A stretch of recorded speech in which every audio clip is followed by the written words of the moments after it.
champ now. Yes, I didn't see him. What are you looking so sad about, champ? I'm surprised. I mean, I'm really insulted. I mean, that's not right what you just said. What do you mean, what I just said? I mean, I'm getting a drink of water. I'm late getting home, but you talking. I said something about the greatest heavyweight champ, man. I'm a hometown man, and you talking about Joe Louis, man. Joe Louis wouldn't be nothing for me. Joe, I tell you, Joe, do you think you would have stood a chance with me? Well, Clay, one time in my career, I was on a bum of month tour. I would have been a bum compared to you. Well, you've been on the tour.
Oh my goodness. OMG. Was I on the... Oh, boy. Man, I believe I just added myself to the damn thing.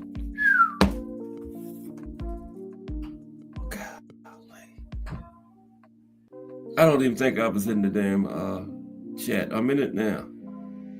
Gee, Merry Christmas. Bear with me for a second, please, y'all. I'm sorry. Chat, I'm in it now. Damn. Yeah. My bad. I didn't think I was in the damn... Yeah, I just added myself. I just talked for like the first 20 minutes of the show and wasn't even in here. Okay, so what we're going to do, we're just going to start out with the show then, because I'm halfway through the fight of the day. I'll start the fight of the day over. Okay. Damn. I didn't add myself. So let's start with the fight of today. Go back to the beginning.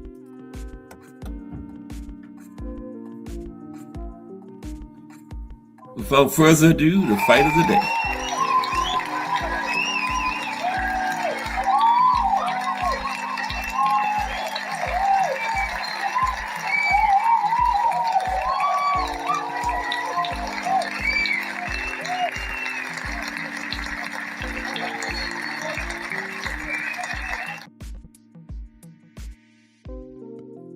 Okay. Today's fight of the day is John L. Sullivan versus Jake Kilrain, July 8th, 1889. The last ever bare knuckle title fight. The last ever bare knuckle title fight.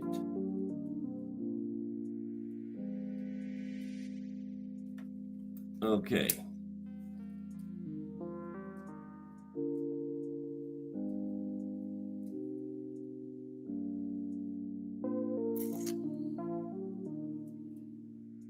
When fight fans discuss and or think about what might be the greatest fight in boxing history that they have seen, the fights they can watch today,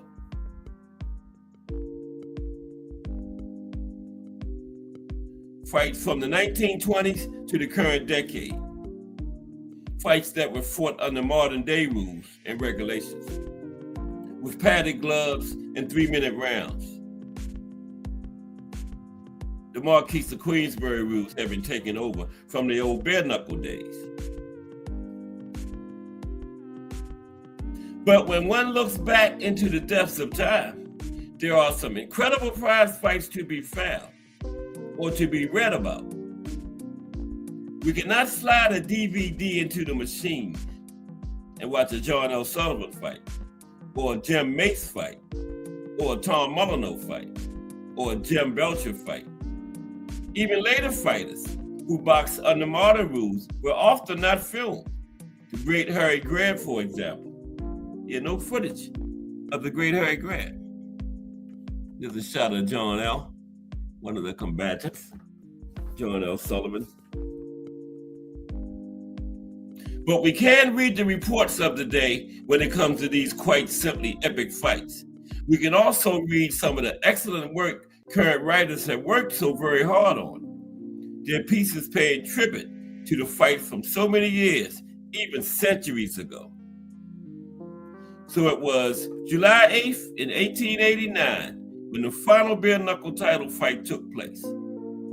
This was before the more civilized Marquis of Queensberry rules were implemented. John L. Sullivan, for most people, the heavyweight champion of the world. The man who said he would lick any SOB in the house. And he did. He did so. He was challenged by Jake Kilrain. Now, Kilrain had a claim to the heavyweight championship himself, given to him by the publisher of the influential paper of the day, the Police Gazette. And the two met at an undisclosed location to settle the argument. The Police Gazette was equivalent to like the Ring magazine in present time. There's a shot of Jake Kilrain right here. Okay. Now, bare knuckle fighting was illegal in 38 states at the time, including Mississippi, where the fight was at. So word of mouth had to be relied upon if one wanted to see the Sullivan Kilrain showdown. Couldn't promote it or anything. Boxing was illegal there. Now, some 3,000 fans made it to the field in Richburg, Mississippi, where the fight would take place. The first round would start at 10 a.m. The fight to see the winner collect $10,000. The loser nothing. It was winner take all. But after the fight, it was winner take all. They wouldn't pass a head around to collect money for the loser. Okay. Now the temperature at the time of the fight was a brutal 100 degrees and again, it was illegal in 38 states, including Mississippi. So no promotion or nothing. But they wasn't really serious about stopping it because guess what? The police chief of the town where the fight was at, he was at the fight. He was a boxing fan, so they wasn't really serious about stopping the fight was happening. The police chief was at the fight. Now Sullivan's reputation preceded him grandly. A prodigious drinker, Sullivan fought both drunk and sober, mostly the former, seeing off vast quantities of bourbon that he would drink from a beer stein. Sullivan had boasted correctly that no man could go 4 rounds with him. Touring across the country, taking on all comers, John L. had wiped out 59 challengers. Not one lasted past the 4th round, with most being taken care of in round 1. Okay? Most of them went out in round 1.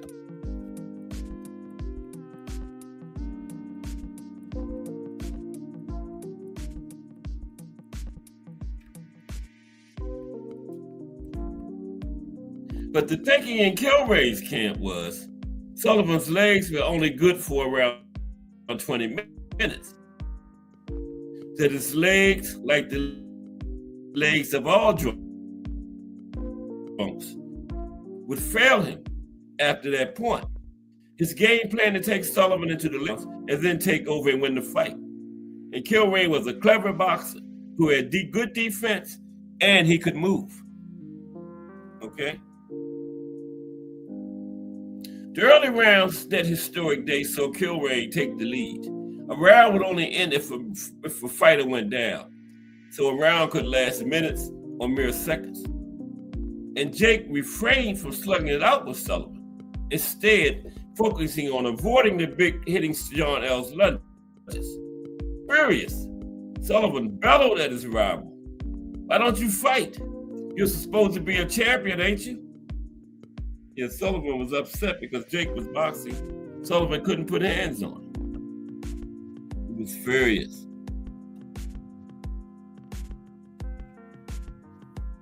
In round 7, Kilrain landed a hefty shot to the head that drew blood from Sullivan's ear. In the next round, Sullivan scored the first knockdown of the fight. Both men must have been suffering already, the heat and the intensity of the battle punishing. But the fight was only getting started. For 30 rounds, the warfare continued, the blood of both men pouring, the savage heat doing damage to the stripped backs of both fighters.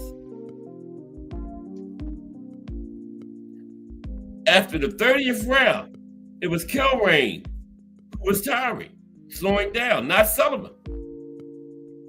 It turned out Sullivan could fight for long periods after having downed large amounts of liquor. And at some point during the fight, Sullivan stopped drinking water in the corner and started drinking bourbon. Sullivan was now in command, scoring more knockdowns and falls. But there was no quit in Kilrain, and he kept coming up to the scratch again and again. Astonishingly, no one knew it, but there was, after 30 rounds, there was still over 40 more rounds of battle to come. Finally, by the point of the 75th round, a doctor informed Kilrain's corner that they allowed their man to continue, he will die. And one of Kilrain's cornermen had actually had a fighter die on him. So when the doctor told him that, he stopped the fight. It was over. The very last title fight in bare knuckle history had lasted a grueling, unimaginable 2 hours and 16 minutes. 2 hours and 16 minutes, 75 rounds of fighting. John L. Sullivan was the king of kings. There was no doubt at all about it. Sullivan would lose his next fight over 3 years later. This when he boxed Jim Corbett under the Marquis of Queensberry rules. The great man would die in February of 1918, aged just 59. Jake Kilrain, who lived to be 78, was one of the pallbearers. There you have it, the fighters of the day.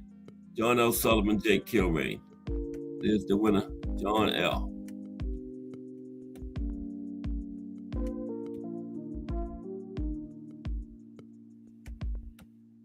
Okay, so now we're going to get into history of bare knuckles boxing now.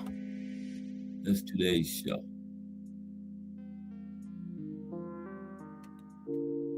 Okay, but how's everybody this Tuesday afternoon?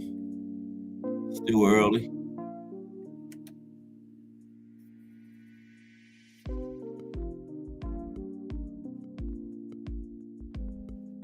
That's more like it in this big week of boxing history.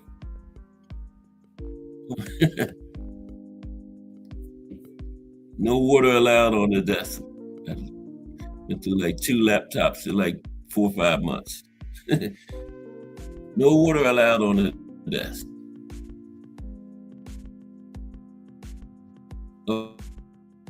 Okay, let's get ready to get into history of bare knuckles boxing. Real quick before we get started.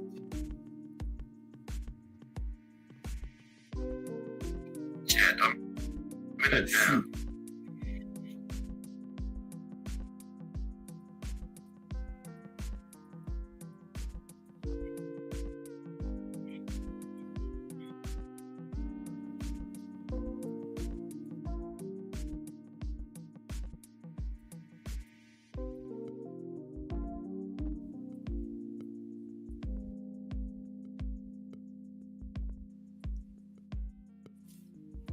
Okay, the history of bare knuckles box story and bringing you all that boxing history.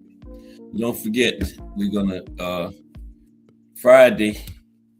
We're gonna look at the fight of the century because Sunday is the 55th anniversary, March 8th, 1971. All right, all about bare knuckles boxing today.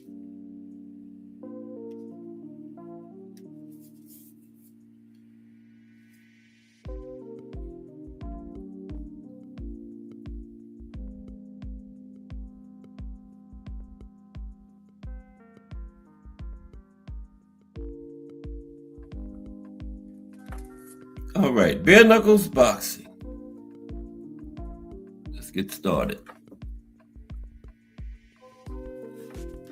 Bare knuckle boxing is a full contact combat sport involving 2 competitors who strike each other with their bare fists without the use of padded gloves or other hand protection, typically within a roped square ring.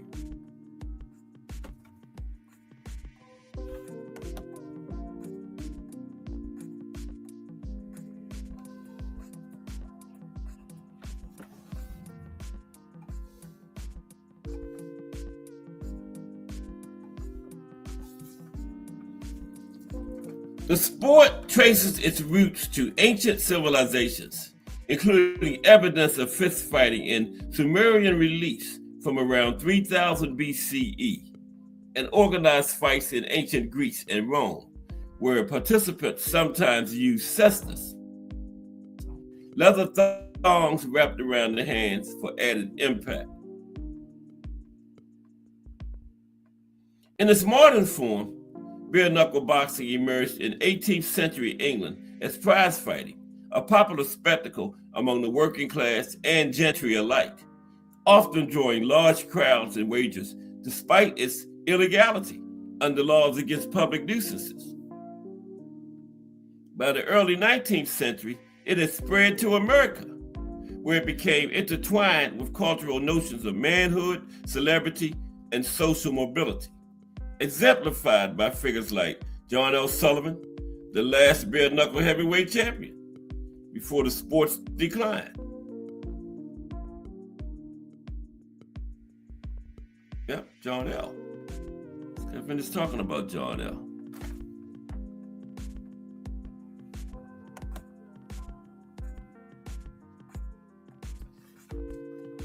The foundational regulations for bare knuckle boxing were established in 1743 by English champion Jack Broughton, whose 7 rules displayed at his London amphitheater introduced key protections, including a ban on striking a downed opponent, a 30-second recovery period after a knockdown, prohibitions against hitting below the waist or grabbing the hair, and the use of a referee to enforce these rules.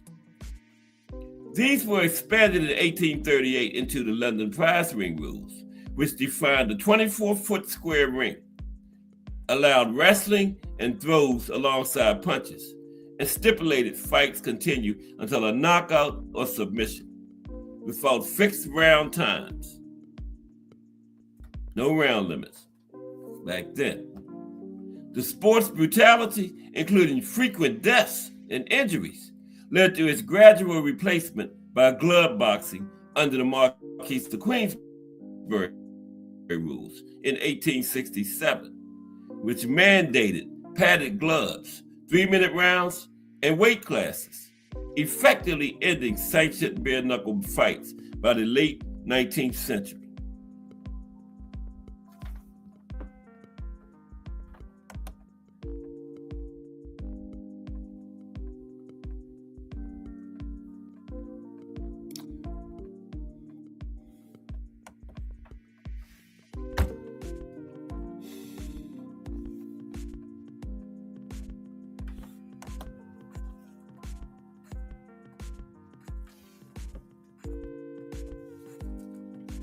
In the 21st century, bare knuckle boxing has experienced a revival, legalized in several U.S. states, starting with Wyoming in 2018, and sanctioned in more than 30 states by 2024, driven by promotions such as the Bare Knuckle Fighting Championship, or the BKFC, founded in 2018.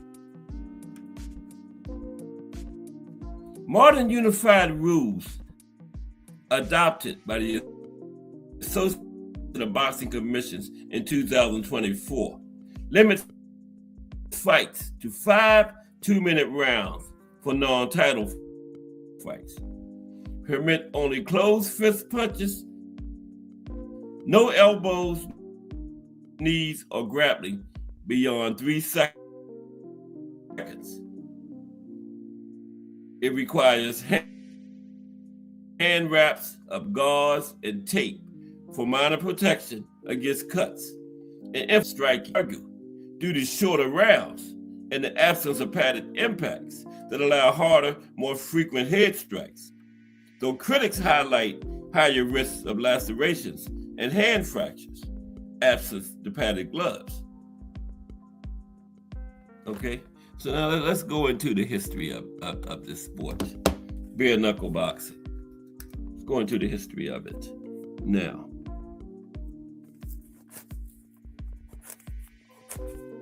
Okay, history.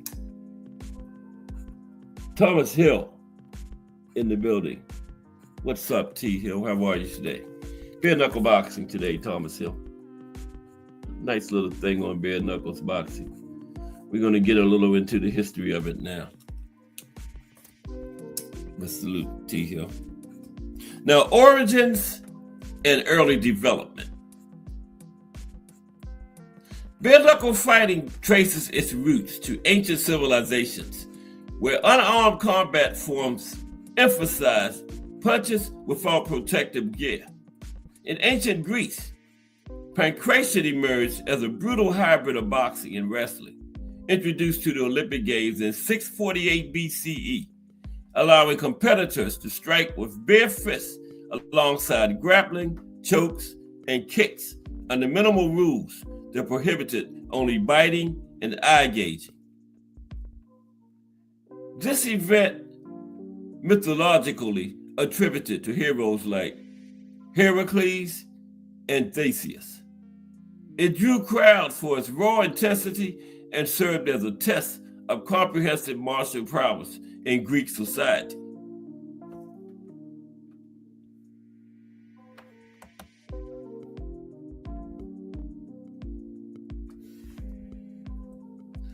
In the Roman Empire, fist fighting evolved from Greek influence in the pugilatus, a spectacle often featuring wrapped hands reinforced with metal cestus for added lethality, though informal bare-fisted fights occurred among soldiers and civilians as training or disputes.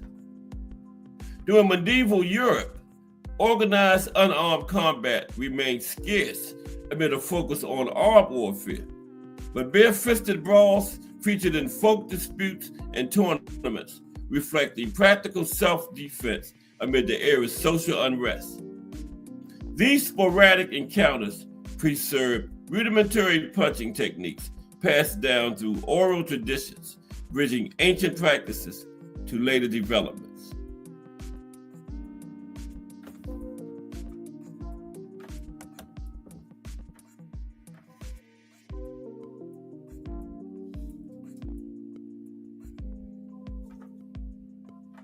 By the 17th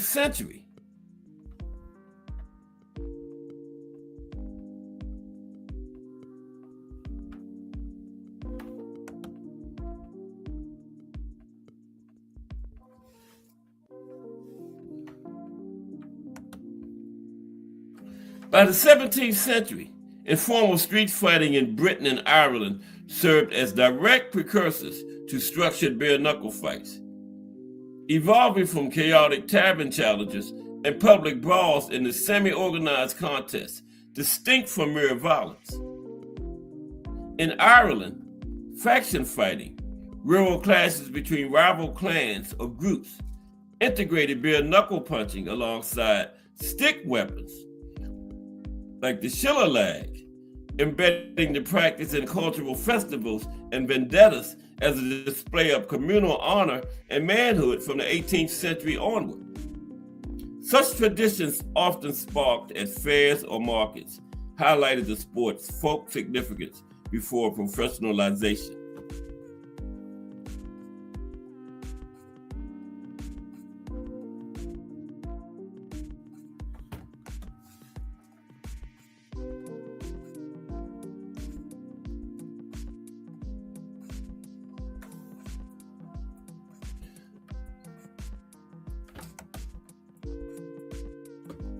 The transition to more formalized bare-knuckle fighting occurred in early 18th century England, spearheaded by James Figg, a former wrestler who opened an amphitheater in London in 1719 and claimed the inaugural English bare-knuckle championship after defeating top challengers like Ned Sutton.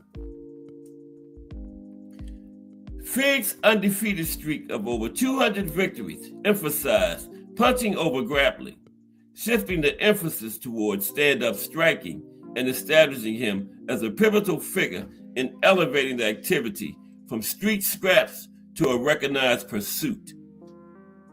This foundational era in Britain laid the groundwork for subsequent rule codifications in the 18th and 19th centuries.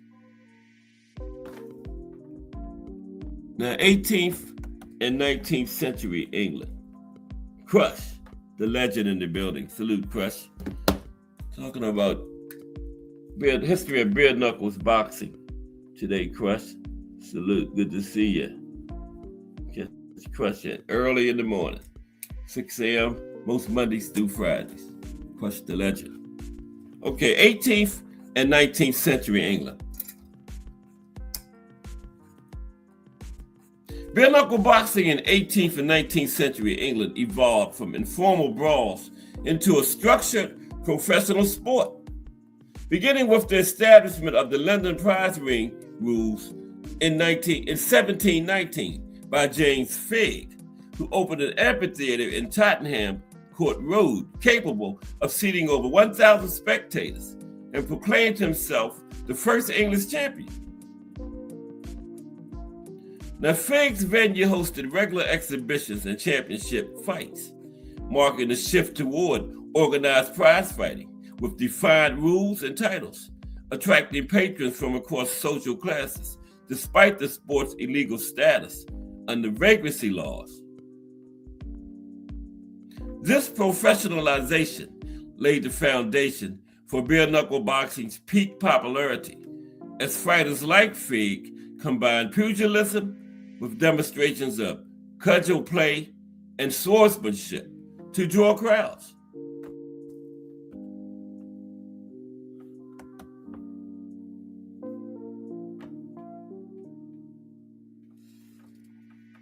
The sports rules advanced significantly with the Broughton rules, formulated by champion Jack Broughton in 1743, following a fatal fight which introduced 30-second round breaks to allow recovery, prohibited wrestling holds below the waist, and banned hitting a downed opponent to reduce brutality and deaths in the sport. These 7 rules, framed at Broughton's own amphitheater, emphasized fair play and safety while preserving the bare knuckles format, influencing subsequent codes like the 1838 London prize ring rules that formalized rounds ending on a knockdown. Broughton's innovations helped legitimize boxing, transforming it from chaotic street fights into a regulated spectacle that appealed to both working class enthusiasts and elite backers.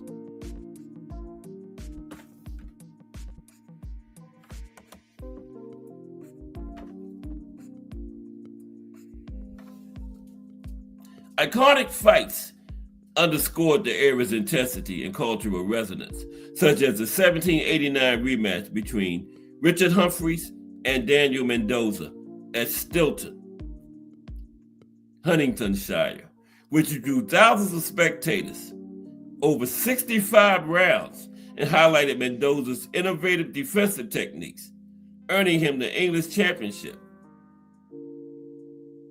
Similarly, the rivalry between Tom Cribb and Tom Molyneux produced landmark fights. Their first in 1810 at Copthorne, Surrey, lasted 44 rounds, with Cribbs winning amid controversy over Molyneux's exhaustion, followed by an 1811 rematch at Thistleton Gap, attended by 15,000 fans, where Cribbs secured victory in the 11th round by breaking Molyneux's jaw. In the 1820s, Jim Ward solidified his status as English heavyweight champion from 1825 to 1831, defeating contenders like Tom Cannon and reclaiming the title after a brief loss, though his career included the 1822 expulsion for throwing a fight against Bill Abbott.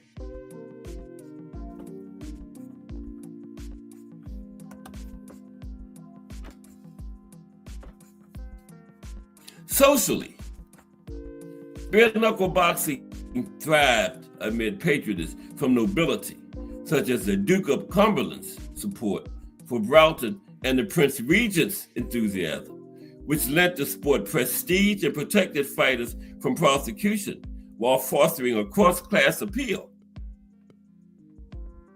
Betting fueled its growth, with wagers reaching thousands of pounds per event and transforming fights into high-stakes spectacles, often hosted near pubs like London's Bucket of Blood, where working-class crowds mingled with aristocratic gamblers. These gatherings, drawing up to 20,000 attendees for major fights, reflected broader Georgian leisure culture tied to urban masculinity, alcohol, and spectacle, though the sport's violence drew increasing moral scrutiny. the violence was starting to draw increasing moral scrutiny.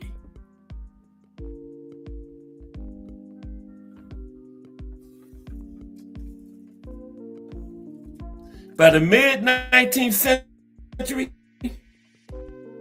bare knuckle dominance waned with the 1867 introduction of the Marquis of Queensberry rules, drafted by John Graham Chambers and backed by John Sholto Douglas, which mandated padded gloves, 3-minute rounds, and no wrestling, shifting the sport toward a safer, more scientific form and diminishing the raw brutality of prize fighting.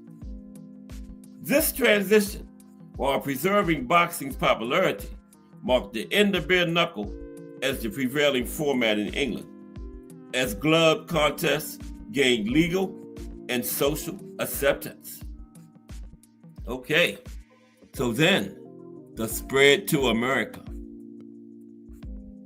Spread of this bare knuckle sport to America. And there's John L. Sullivan, the last bare knuckles champion and the first glove champion right there. But the spread to America.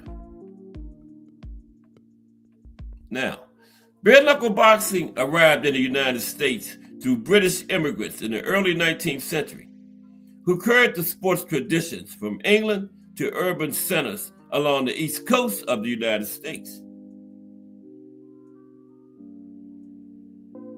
By the 1820s, sporadic fights had emerged in cities like New York, with English sparring techniques being taught in local gyms.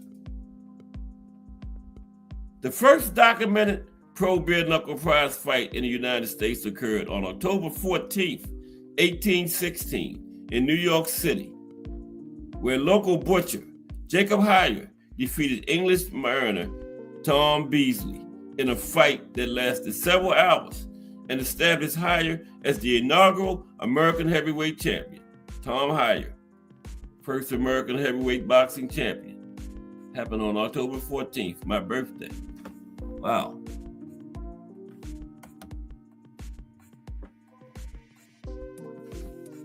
The sport gained prominence in the mid-19th century through high-profile fights that drew national attention. A landmark event was the February 7th, 1849 fight between Tom Heyer, Jacob's son and a New York butcher, and Irish immigrant James Yankee Sullivan, held on a farm near Rock Point, Maryland. Heyer won after 16 rounds in freezing conditions, claiming the American heavyweight title in a fight that for the first time featured former rituals, large purses exceeding $10,000, and widespread media coverage, signaling the maturity of bare knuckle boxing in the United States. John C. Heenan, known as the Benicia Boy, rose to fame in the 1850s and 1860s as a prominent American challenger, defeating rivals like John Morrissey in 1858, before traveling to England in 1860 for a grueling 42-round draw against world champion Tom Sayers near London, an encounter that elevated Heenan's status as a national hero, despite its inconclusive outcome, ended in a draw. Still made Heenan a hero.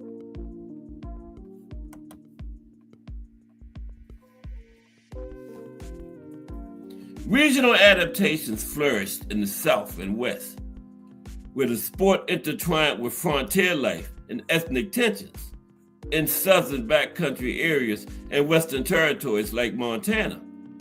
Bare knuckle fights often erupted spontaneously in saloons or remote fields, serving as outlets for rough-hewn masculinity amid mining camps and cattle towns. For instance, an 1865 fight in Virginia City, Montana between Con Oram and Hugh O'Neill lasted 185 rounds and dominated local newspapers. Publications such as the National Police Gazette played a crucial role starting in the 1880s, with publisher Richard K. Fox sanctioning titles and awarding diamond belts to victors in major fights, effectively creating the first informal governing body for American bare knuckle boxing, despite its illegality in most jurisdictions. The National Police Gazette back then was like the Ring magazine is nowadays.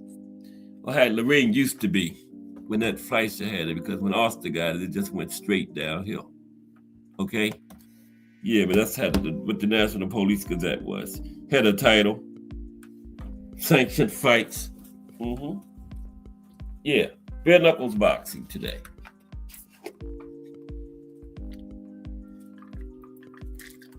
Okay, let's continue.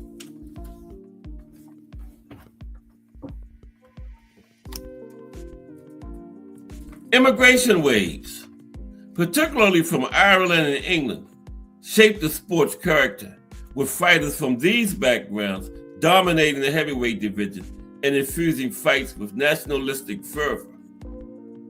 The influx of Irish immigrants in the 1840s, driven by the potato famine, intensified ethnic rivalries in the ring, producing stars like Paddy Ryan, a Tipperary native who immigrated as a child and captured the American heavyweight title in 1880 by knocking out Joe Goss in 87 rounds near Colliers, West Virginia.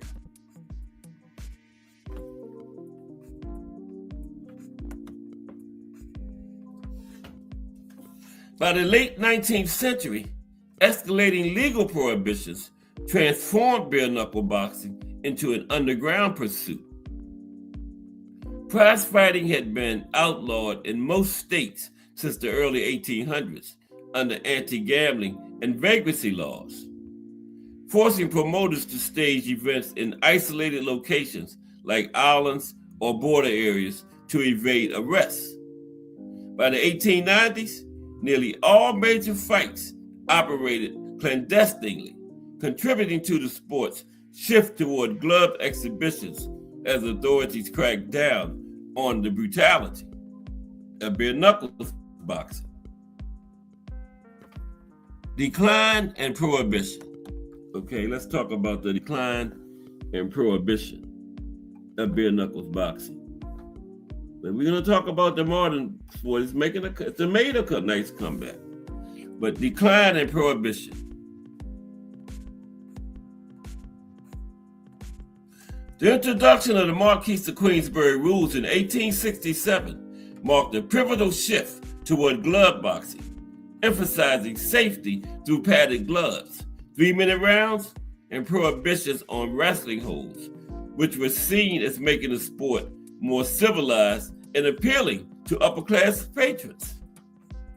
These rules, drafted by John Brown Chambers, but named after John Sholto Douglas, the Marquis of Queensberry, gained aristocratic endorsement and gradually supplanted the brutal London prize ring rules of bare knuckle fighting, leading to a decline in the latter's prominence as it was increasingly viewed as outdated and uncouth. Outdated and uncouth.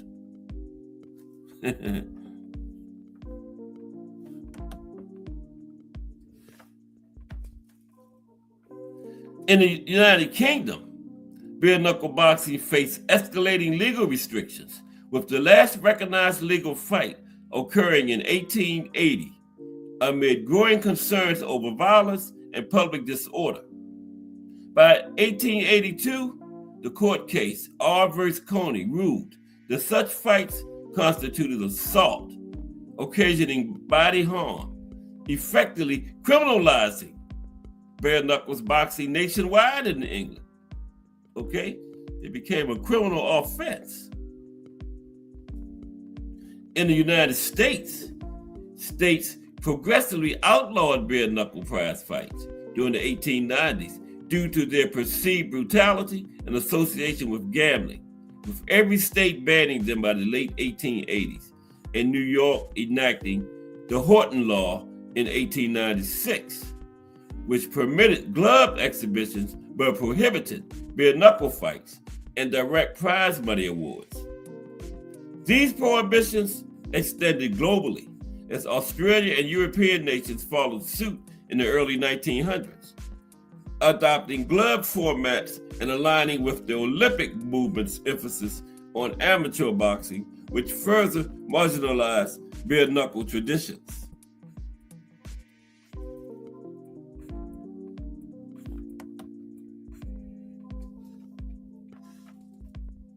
Despite the bans, bare knuckle fighting persisted underground as illegal prize fights in remote locations, evading authorities through secrecy, through high-profile incidents like the 1910 Jack Johnson-Jim Jeffrey fight, conducted with gloves, but sparking nationwide riots, and subsequent federal bans on fight films, highlighted the ongoing regulatory crackdown on combative sports. Media portrayals increasingly depicted bare knuckle fights as barbaric relics of a savage era, fueling a cultural shift that equated them with immorality and excessive violence, contributing to their near extinction by the 1940s as glove boxing dominated professionally. Okay, let's look at some rules and techniques of bare knuckle boxing. Rules and techniques of bare knuckles boxing. Okay, some rules and techniques of the sport. Now, some historic rules. Okay, some historic rules.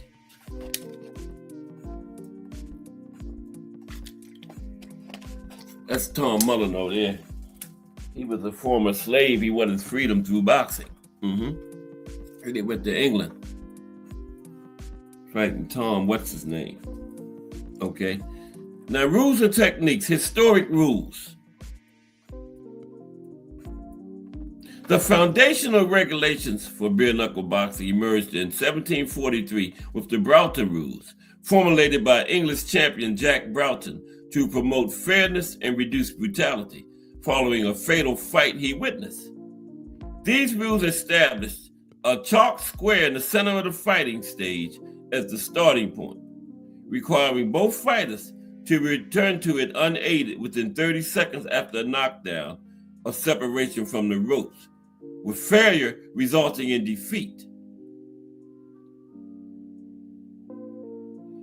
The Broughton Rules prohibited striking an opponent who was down or on his knees, as well as grabbing by the hair, breeches, or any area below the waist, while banning interferences from seconds or spectators inside the squared ropes that defined the boundaries.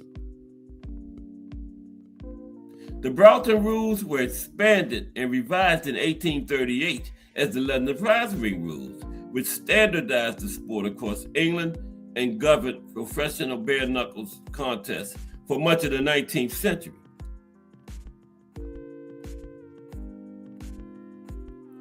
Under these rules, a round concluded when one fighter was knocked down, followed by a 30-second rest period, during which seconds could assist their man but not carry him. The downed fighter then had 8 seconds to toe the central scratch line, unaided, upon the umpire's call of time, or be declared the loser. The ring was defined as a 24-foot square enclosed by ropes, with no wrestling, hugging, or holding allowed except incidental clinching, and fouls such as butting with the head, gouging eyes, biting, kicking, or striking below the belt, leading to severe penalties, including disqualification at the referee's discretion. Seconds played a defined role in handling their fighters during rest periods, providing water and advice, but prohibited from excessive interference.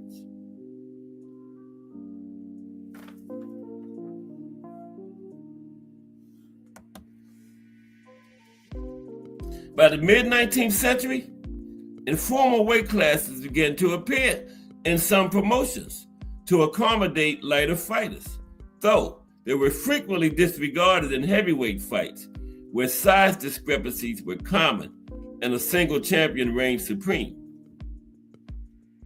Fights had no predetermined time limits or round counts, continuing until one man achieved a knockdown, submission, or could no longer continue. often resulting in fights lasting hours. Enforcement relied on a referee.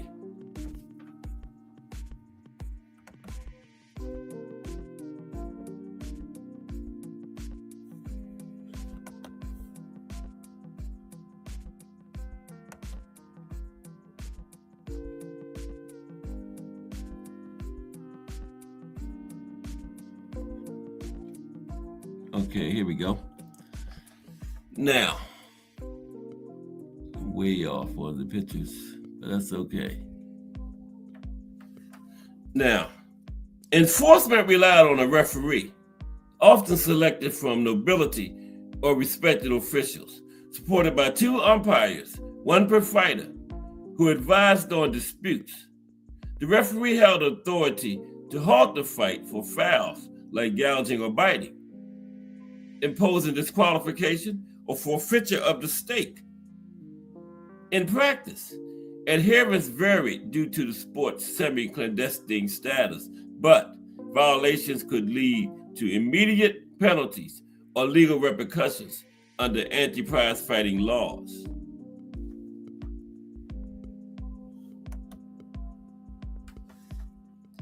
Regional variations included the Irish rules, which used smaller fighting circles to limit movement and emphasize direct exchanges in a stand-down format without full ring maneuvering, promoting a more stationary, endurance-based style.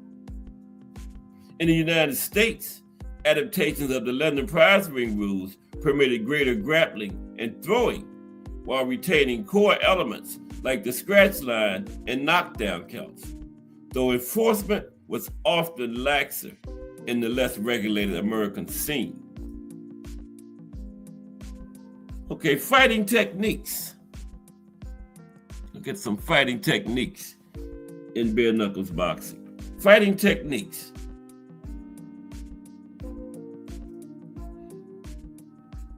In bare knuckle boxing, fighters emphasize straight punches and hooks delivered with closed fists to maximize power while minimizing the risk of hand fractures. Though open hand slaps and palm strikes were occasionally employed to target the face and reduce injury to the striker's metacarpus, as documented in historical accounts of 18th and 19th century pugilism. These strikes allowed for quicker recovery and less damage to the hands compared to full-fisted blows on bony areas, particularly in prolonged fights, where hand integrity was crucial for endurance.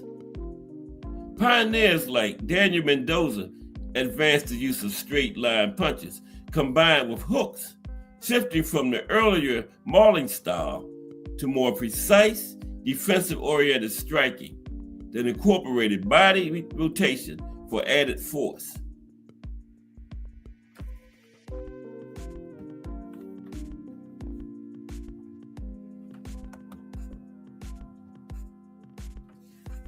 It's the referee.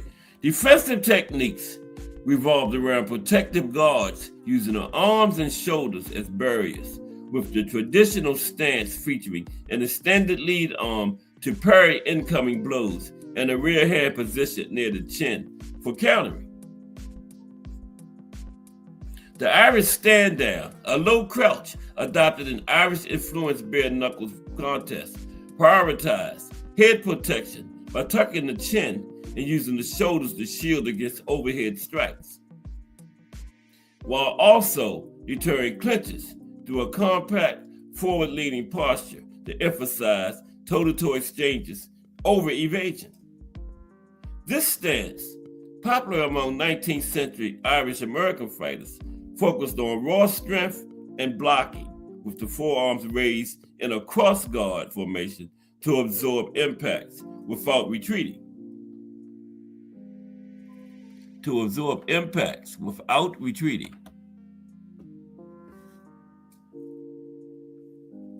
Footwork in bare knuckle fights involved tight circular pivots around the opponent to maintain optimal distance, as the absence of ropes or defined ring-limited lateral shuffling and encourage in-place rotations on the balls of the feet for angle creation.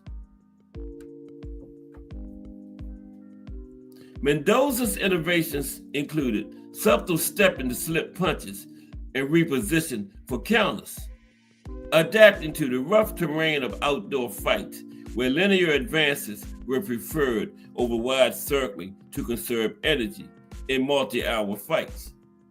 These movements were shaped by the London prize ring rules, which permitted wrestling breaks, but rewarded fighters who controlled space through economical pivoting rather than constant repositioning.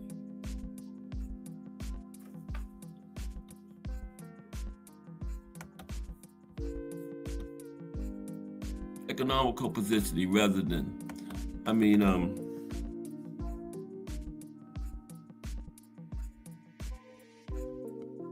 economical pivoting rather than constant repositioning, okay?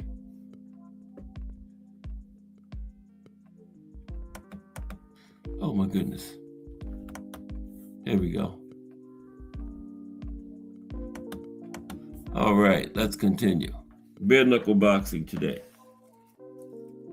Targeting strategies focus on inflicting cuts to the face to induce bleeding stoppages, a common outcome under historical rules that ended rounds on knockdowns and fights by excessive blood loss, with jabs and crosses aimed at the brow, nose, and cheekbones to open wounds quickly. Body shots, particularly hooks to the ribs and midsection, were used to sap stamina over extended rounds, as these strikes avoided the higher risk of hand damage from facial impacts while gradually weakening the opponent's breathing and mobility.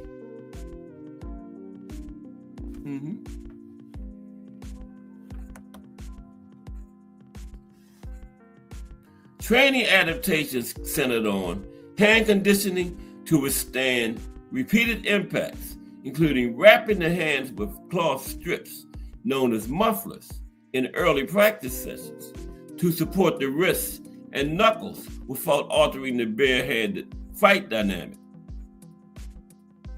Fighters conditioned their hands by striking padded posts or suspended bags filled with sand or wool, a method dating to the mid-19th century that built bone density and calloused the skin for durability in prolonged bare knuckle engagements. Now, modern rule variations. We're going to get into the modern era. Modern rule variations. Okay. Let's look at some modern rule variations now.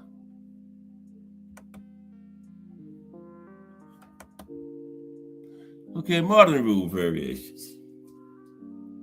The modern bare knuckle boxing promotions have adopted standardized rules to enhance safety, fairness, and legal compliance, diverging from historical unregulated formats while preserving the core emphasis on fist strikes. The Association of Boxing Commissions, the ABC, approved unified rules in 2023 with revisions in 2024, which many U.S. promotions follow, specifying fights up to 6 rounds with durations of 2 or 3 minutes each, 1 minute rest, and mandatory pre-fight medical examinations, including blood tests for infectious diseases. These rules prohibit strikes with elbows, knees, kicks, or grappling maneuvers, limiting action to closed fist punches delivered above the waist, and requiring ringside physicians to stop fights for severe cuts or injuries that impair vision or pose excessive bleeding risks. Hand protection is limited to soft gauze wraps up to 12 yards per hand, and tape on the wrist, thumb, and mid-hand, with no material within 1 inch of the knuckles to maintain the bare knuckle essence. Okay? No tape within 1 inch of the knuckles. That's the modern rules.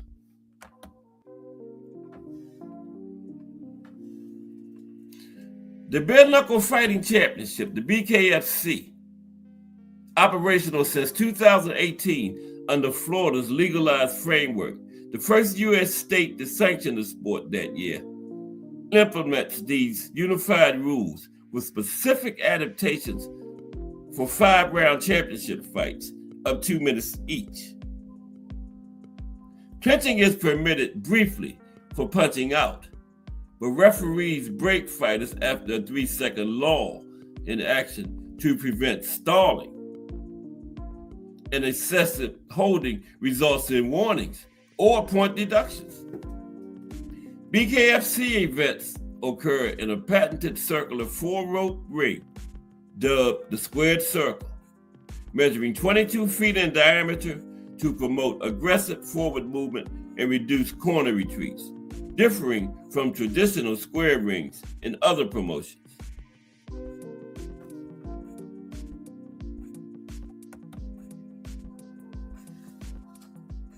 In contrast, the bare knuckle boxing, the BKB promotion in the UK, employs 3-minute rounds across up to 7 rounds for main events, emphasizing knockouts through its pyramid tournament structure, where victors advance against progressively heavier opponents to crown weight class champions.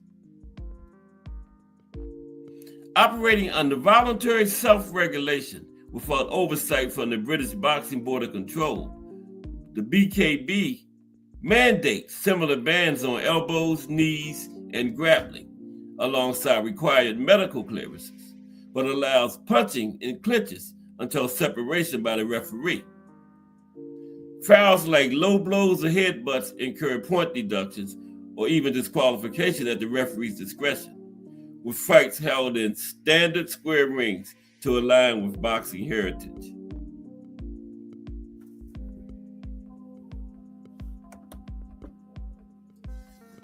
Other variations include the BYB Extreme Fighting Series, which permits thumb and palm hand wraps for added grip and safety, and features decreasing round lengths, 3 minutes for early rounds, tapered to 2 or 1 minute in later rounds for shorter, high-intensity fights up to 6 rounds total. So as the fight go on, the rounds decrease in length. The BYB uses either square rings or octagonal cages, inspected for padding and stability, and enforces strict 5-minute recovery limits for accidental fouls, like low blows, before potential no contest ruling. The International Boxing Association, the IBA, announced plans for global bare knuckle standards in June 2025, developing a rule book focused on safety. The IBA hosted its first bare knuckle boxing event on July 27th, 2025.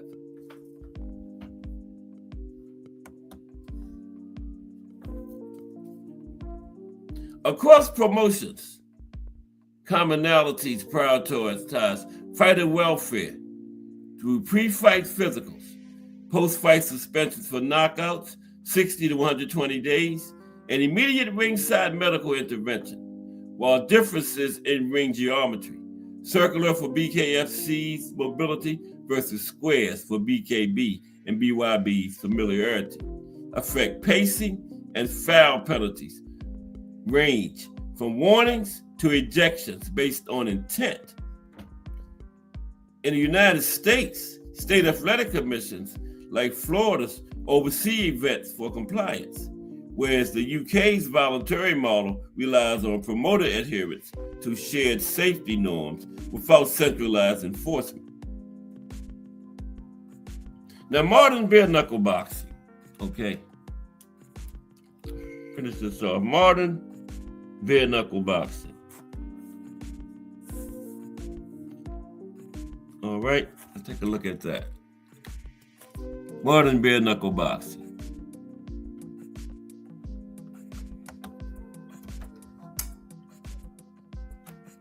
Okay, let's see here. check the chat out. I haven't done that for a minute. Okay. Mike Mazik has entered the building. Salute, Mike. Bare knuckle boxing today. My good friend, Mike Mazik. Salute. Okay, so now we're going to talk about some modern bare knuckle boxing. We did just a little briefly, but more in depth now because bare knuckle boxing is in pretty good shape these days. Revival and major organizations. The revival of bare knuckle boxing in the 21st century began with underground events in the United States during the early 2000s, often held in backyards and warehouses, which gained viral popularity through online. Excuse me for a minute.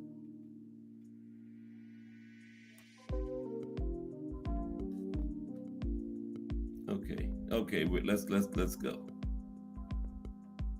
But yeah, the fights were often held in backyards and warehouses, and it gained viral popularity through online videos featuring fighters like the Fur Dade of 5,000 Harris, and Kimbo Slice.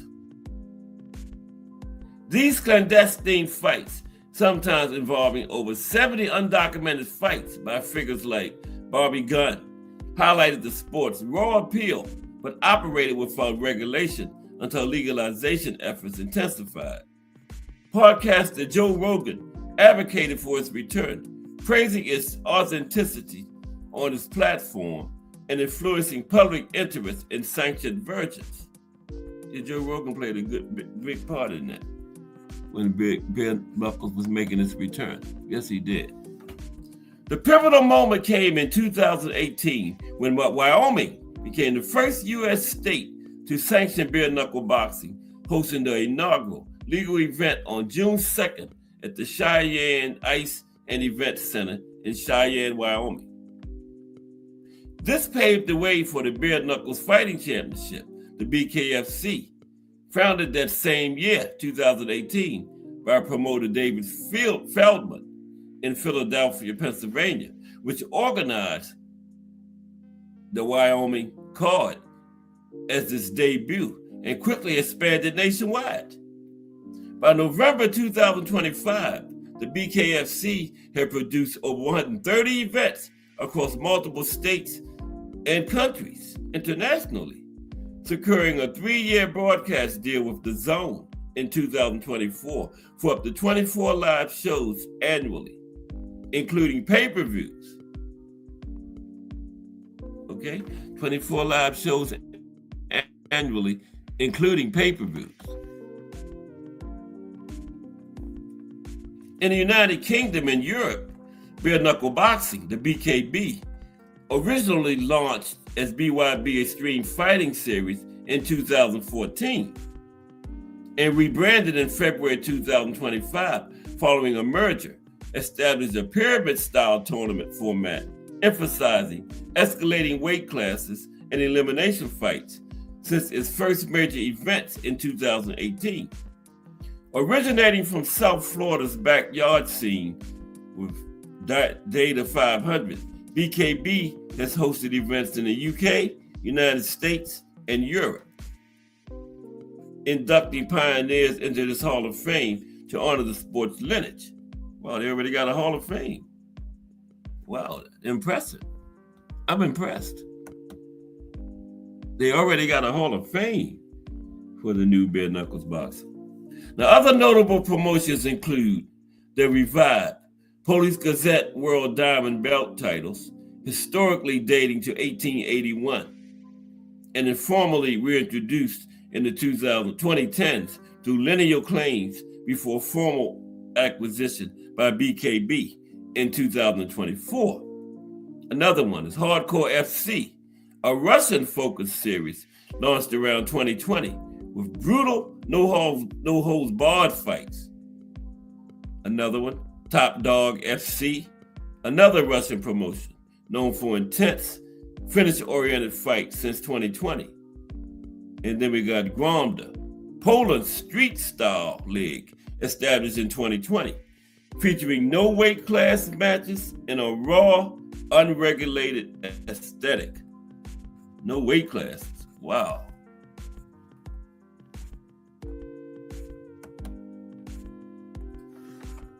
In May 2025, the International Boxing Association formally adopted bare knuckles boxing as a discipline, positioning itself as an international governing body to standardize rules and promote global development, with details unveiled at a June 17th press conference in Istanbul, Turkey. The IBA expressed ambitions for potential Olympic integration, aligning with its broader efforts to secure boxing's place in the 2028 Los Angeles Games. So bare knuckles trying to get into the Olympics now. Wow. At one time, they wasn't even sure whether they was going to have blood boxing in the Olympics, but yeah, they found an organization called World Boxing to regulate it, so it's going to be in there. Triple G is some kind of big wig in the World Boxing. Now, the sport's growth has been marked by surging attendance and crossover appeal for mixed martial arts, exemplified by the BKFC's Knucklemania 5 on January 25th, 2025, which drew a record 17,762 fans at Philadelphia's Wells Fargo Center, the largest combat sports crowd in the city's modern history. It featured former UFC fighters like Eddie Alvarez. This influx of MMA talent has boosted visibility, with promotions collectively hosting dozens of events yearly and attracting millions of global viewers by streaming platforms. Now, the BKFC structure and rules. Okay, excuse me, I gotta take a drink real quick. But the BKFC structure and rules. Bare knuckle boxing today, we looked at the back in the 19th century. Now we're up to the modern version of it. And they got a Hall of Fame already. Wow. But the BKFC structure and rules, Bare Knuckles Fighting Championship. The Bare Knuckles Fighting Championship is headquartered in Philadelphia, Pennsylvania, and operates as the premier promotion for sanctioned bare knuckle boxing in the United States, with President David Feldman leading its efforts to preserve and modernize the sport. The organization features multiple weight divisions for male and female fighters, ranging from flyweight up to 125 pounds to heavyweight, unlimited, encompassing 9 male classes and 3 female classes to accommodate a diverse roster of talent. BKFC hosts events primarily in the United States, but has expanded internationally, including the launch of the UKFC Thailand in December 2021, with its inaugural event in Pattaya and entry into the United Kingdom starting with BKFC 37 in London in April 2023.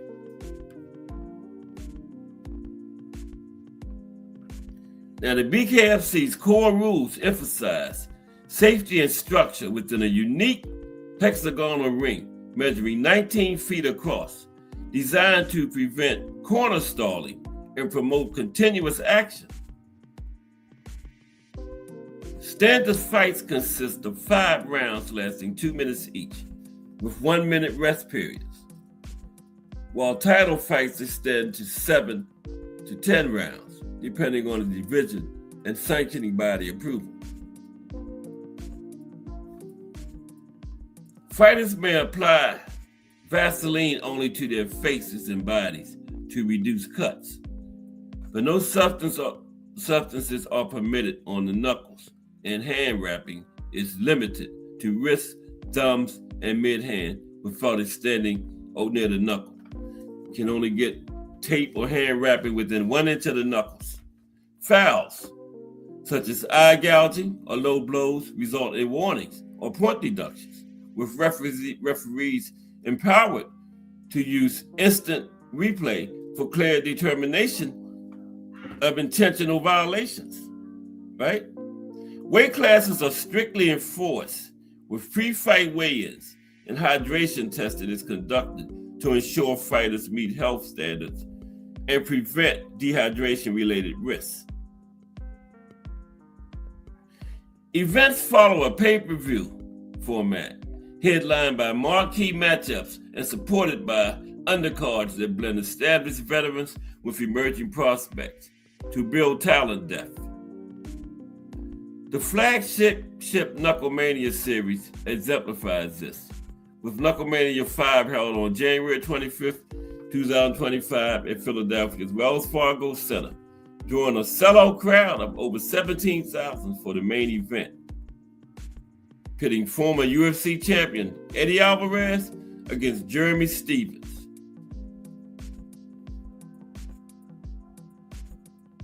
Safety protocols are integral to BKFC operations, adhering to Association of Boxing Commission unified rules that mandate ringside physicians to oversee fights, intervene for injuries, and conduct immediate post-fight assessments. For fighters suffering knockouts or significant head trauma, mandatory medical suspensions apply, often including post-fight MRI scans to evaluate brain injuries and ensure long-term health. In 2025, the BKFC scheduled over 30 events through December, reflecting aggressive growth with expansions into additional European markets like Italy and ongoing international pushes alongside announcements for Australian debuts. A highlight includes BKFC 84 on November 15, 2025 at Acrisure Arena in Palm Desert, California. That featured a heavyweight rematch between Josh Dyer and Lorenzo Hunt. Yeah, the BKFC. All right. Now let's look at some fighters. Championships and notable figures. Historical champions. Now, bare knuckle boxing's English heavyweight championship lineage traces its origins to 1719, when James Figg was proclaimed the first champion after defeating leading fighters of the era in London. Figg, a versatile combatant skilled in wrestling and swordplay, held the title until his retirement in 1730, during which he opened the first boxing academy and fought over 270 fights, establishing the sport's foundational rules and popularity among the British aristocracy, or whatever. Know what I'm talking about. His reign set the precedent for lineal succession, where the champion's victor claimed the title, often amid massive public interest and wagers that fueled the sport's growth. Okay?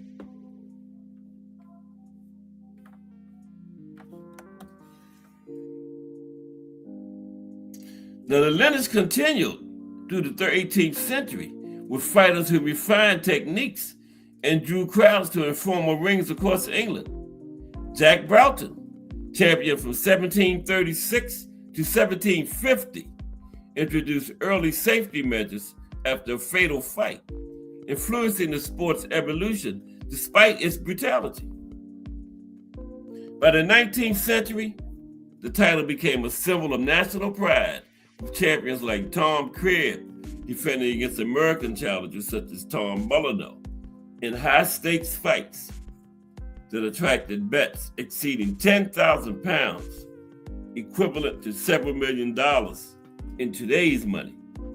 Wow. Driving widespread popularity and media coverage.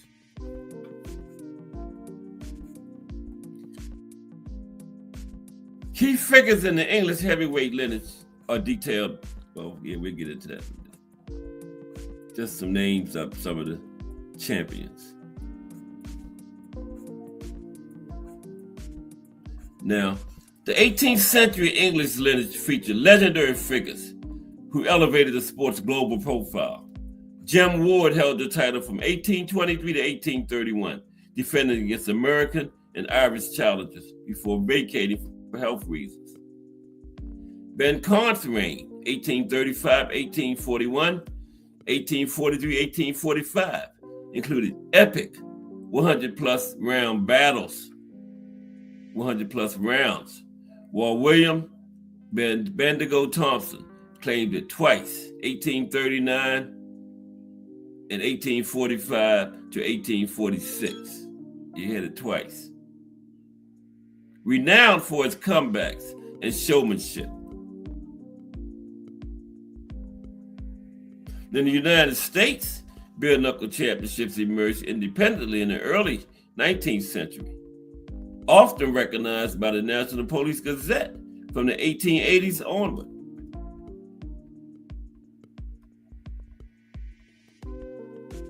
Okay, I got something else that showed the champions a little bit better. Let me pull that up. We're going to take a better look at the bare knuckles champions. Okay, but hope everybody enjoying bare knuckles boxing. Don't forget, the end of the week, remember Sunday, March 8th is the 55th anniversary of the fight of the century. Joe Frazier, Muhammad Ali, 1971, and we're going to look into that deep. The entire show Friday going to be on the fight of the century. We're going to look at both fighters' careers leading up to the fight, the political, racial unrest during the period. Ali was the anti-war people's hero, so naturally, Frazier was thrust into the role of the war people's hero, people that supported the war, a role he did not want. Frazier just wanted to fight. But yeah, since Ali was such against the war, they naturally, the people that supported the war naturally took Frazier as their hero. So, but yeah, we're going to talk about all that Friday. Yeah.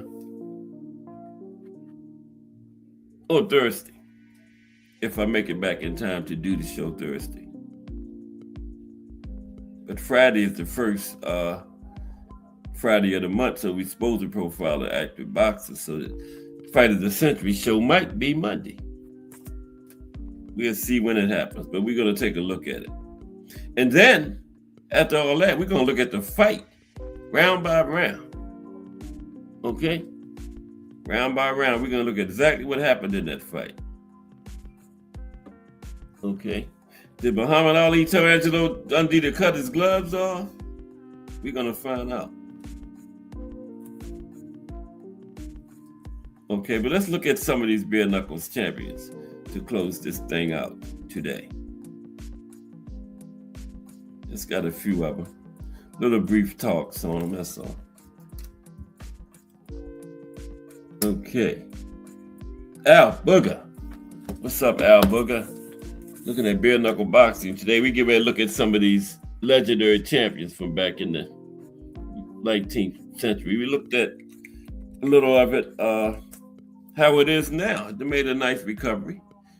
Yeah, I just found out yesterday they got a Hall of Fame. Bare knuckles do already. Bare knuckles boxing. Got a Hall of Fame. Mm-hmm. Yeah. Okay, let's look at some of these champions from bare knuckles from the 19th century. Jim Belcher first? Yeah. Jim Belcher, these is right in line, one behind the other. Some of them lost it to the next man. Jim Belcher was champion from 1800 to 1803. The first bare knuckle champion of the 19th century. He was a talented young fighter called Jim Belcher, grandson of the infamous Jack Slack of the previous century.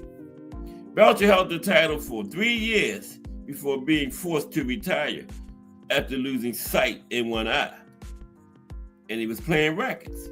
He didn't even lose his sight boxing, playing rackets. Wow.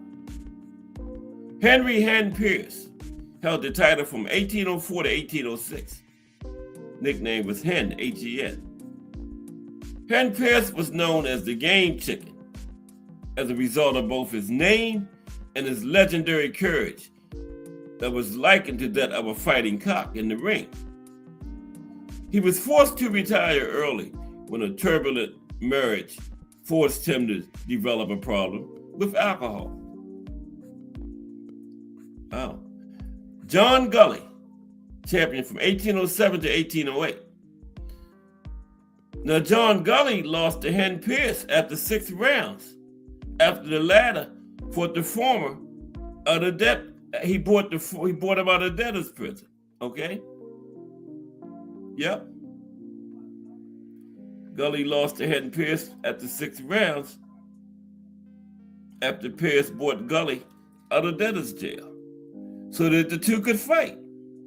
Despite losing, Gully was classed as the champion after Pierce's retirement. But that was nice. He got him out of prison so they could fight, paid his debt. Very nice though. And he did lose to him too. So yeah, he didn't get him out of prison and beat the man. The man got him out of prison, so he lost to him. But that probably didn't have anything to do with it. Tom Cribb, champion for 13 years, 1809 to 1822. Wow. Now he was seen by many as the greatest fighter of his time. Tom Cribb held the title for several years before retiring to run a London pub. His 2 most famous bare knuckle fights were against Tom Molyneux, an ex-slave, and he was a formidable fighter who was the first American to challenge for the title, though he was defeated by Cribb on both occasions. So both of his 2 most important fighters was against Tom Molyneux. And Tom Molyneux, like I said, was a former slave and fought his way out of slavery. He made his master and his family so much money they freed him. Gave him like $500 and sent them on the way. And Tom got out of the United States because he's like, somebody else might capture me. So, because slavery was still going on, so he left the country. They ain't trying to hear, well, that man down there freed me. Well, you my slave now. So Tom went to Europe. Tom Spring, 1823 to 1824 as champion. Tom Spring was a student of Tom Cribb and retired after 1 year as a bare knuckle champion, despite having several victories and just 1 loss in that span when he was champion. Tom Cannon, 1824 to 1825. Cannon claimed the vacant title after Tom Spring's retirement and lost it a year later in an epic showdown with Jim Ward. And then Jim Ward kept it for 7 years, 1825 to 1832. Wow. Al Booker said, you ever do a Loaded Gloves episode, fighters that got caught in big fights where they were suspicious, like Dempsey versus Willard? Okay, Al Booker, that's another good suggestion from Al Booker. That'll be next week. Okay, let me jot that down real quick. Okay, controversial fights, Loaded Gloves. Yeah, okay, I got you, Al Booker. Thank you, I appreciate you, Al Booker. Good, great suggestion there. Okay, we're gonna do that next week. Okay, now Jim Ward, he was champion for 7 years, 1825 to 1832. They call him Jim the Black Diamond Ward. He lost the title to Peter Crawley in 1827, and then Crawley retired immediately after the fight, allowing Ward to retain his status as the bare knuckle champion. Then he toured the United States for a while, and he retired in 1832. Then James Burke got it, 1833 to 1839. He reigned for 6 years. And James Burke was known for his devastating punch and nickname.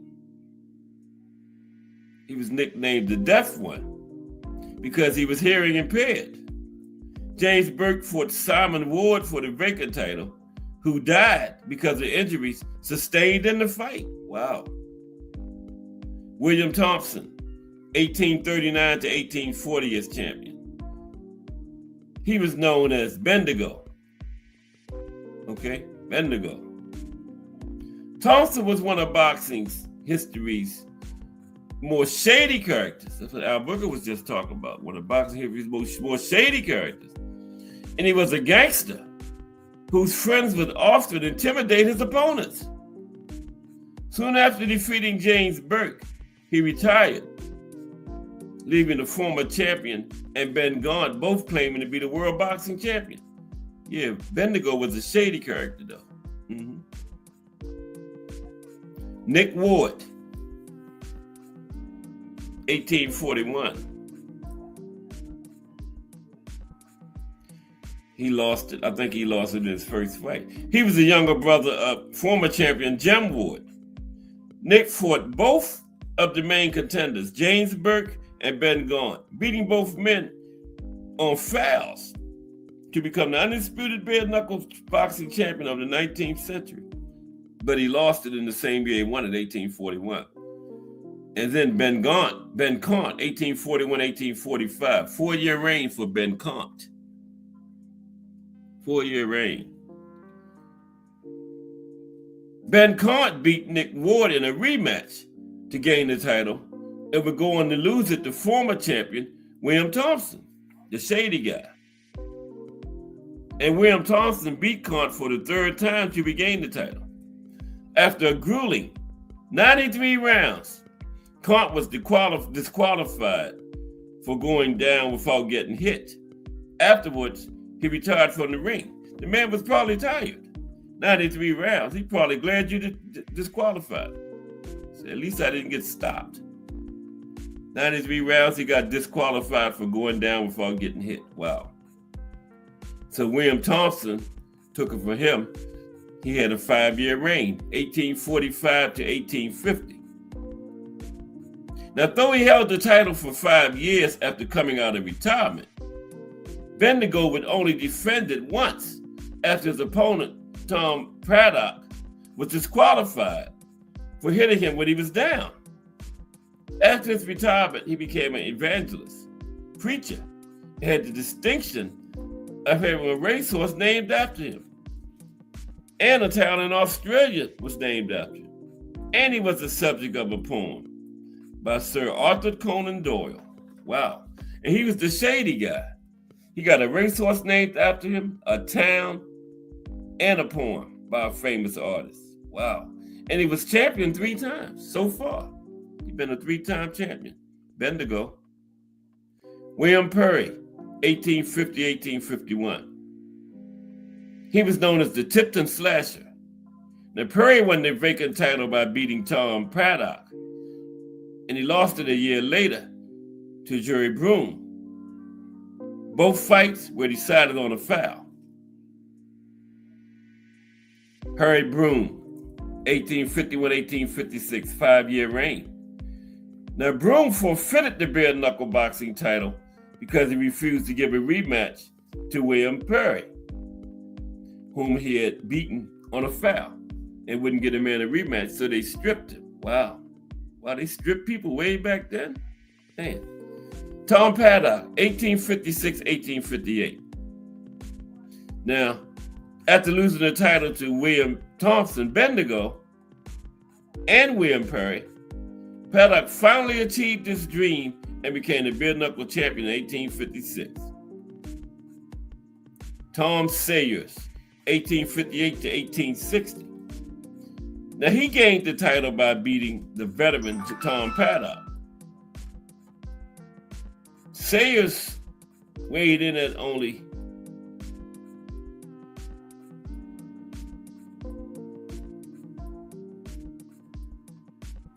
', outweighed by a lot. They got the weight mixed up. It says 11 pounds, but I know it was more than that. So he was used to beating much heavier men. Okay. And Sam Hurst. Wow, I didn't know it was that many more. A couple more. Sam Hurst was another fighter to beat Tom Paddock in a title fight, but he lost in his first defense when he fought Jim Mace. And then Jim Mace was one of the most famous bare knuckle fighters of the 19th century. Jim Mace toured the world with his boxing booth, taking on all comers. He lost his title to Tom King after initially beating him in the first contest. When how big that boxing booth was. The man carried his ring around with him. Damn. Could he fold it up or something? Yeah, he had a boxing booth he carried around with him all over the world. That's crazy. Tom King. He gained the title after 29 rounds against Jim Mace. And then he became the second champion to retire after beating John C. Heenan after a hard-fought 2-round battle. John C. Heenan must have been tough. He lost the fight, but he put 2 men into retirement after fighting him. Jim Mace again. After originally gaining and losing the title as a bare knuckle fighter, Mace made boxing history by becoming one of the first high-profile fighters to switch to using boxing gloves in the ring after the introduction of the Queensberry rules. Yep. And after he retired, he continued to tour with his boxing booth and went on to become a successful boxing promoter also. And the final one is, that's it, Jim Mace. Yeah, he had a boxing booth he traveled around with. Wow. And they had no vans or nothing back then. How did he carry it? You know, I say he could have one of those big, house vans and ride around, but this was the 1800s. They had trains and stuff though, so I don't know. But yeah, Rear Knuckles Boxing. Hope everybody enjoyed that. And don't forget, we're going to have the fight of the century coming up at the end of the week, Friday. Muhammad Ali and Joe Frazier. Because the 55th anniversary is Sunday. Yep. Of that great fight. The Thriller in Manila was the best one, but the fight of the century was the biggest as far as iconic and, build up, most famous one. Because that was the one where they was going back and forth and that was the only one where they were both undefeated. And they both had legitimate claims to the title. Because remember, again, Ali didn't lose it in the ring, he was stripped. But Frazier won it in the ring. So, yeah, that was the most iconic one. And I told you how iconic that was because that was March 8th, 1971. March 8th, 2001, on the 30th anniversary, the men's daughters fought. Wow.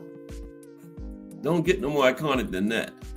To celebrate the 30th year anniversary, your two children fight, and daughters at that. Wow. But we're going to cover that probably be Friday. Okay. We're going to look at the political situation. The country was in turmoil racially. It was just a bad time. I was a little boy, about 4 or 5 years, so I didn't know what was going on. But I done read a lot about that period, And yeah, it was, and then Ali got stripped and all of that. They took his titles right in the middle of his prime. Missed almost 4 years. But Joe Frazier supported them. They had the tournament to replace Ali's titles, and Joe Frazier boycotted it. He said they took Ali's titles unfairly. He didn't even want to participate in it. He got the titles from Jimmy Young after the tournament. Jimmy Young won the tournament. And guess who promoted the title fight for that tournament? The Bob Father. And he didn't even have Top Rank yet, but he promoted the final. Jimmy Young, and I forgot who he fought. Leotis Martin? I believe it was Leotis Martin and Jimmy Young, but the Bob Father promoted it, yeah. Because after Ali got suspended, he branched out to some other fighters and stuff. And that was before Top Rank. He started Top Rank in 1973. Yeah. So we're going to talk about that. Let me stop because I'm going to tell the whole. Huh? Okay. Yes. Thank you. And let me stop because me doing this show Friday. I'm going to tell it all today. But I appreciate everybody for stopping by. We'll be back tomorrow. Got some great shows coming up. We got Just Do Boxing at 4. And we got BVO and the crew at 8 p.m. Arnie Boxing 9 p.m. tonight. So some great stuff coming up later. I'm not even the co-main. I'm way down the card. I'm like 4 fights down the card, man. But yeah, I appreciate y'all. Be back tomorrow. Hope everybody enjoyed the Bare Knuckle show today. Got my new laptop again. No drinks allowed on the desk. I done messed 2 laptops up within a year by knocking drinks into them. This one is bigger and better. Upward mobility. But Al Booger, Mike Masick, Crush the Legend, Thomas Hill, Mike Grimm, Technique, and Miss Cass. Appreciate everybody 1,000,000% for stopping by and supporting today. Really appreciate it. I guess I'll holler at y'all again tomorrow afternoon. If it's Monday through Friday, 2 p.m., it's the Boxtorian, bringing you all that boxing history. Everybody have a great afternoon. This is Cass Sports, the Boxtorian. I'm out.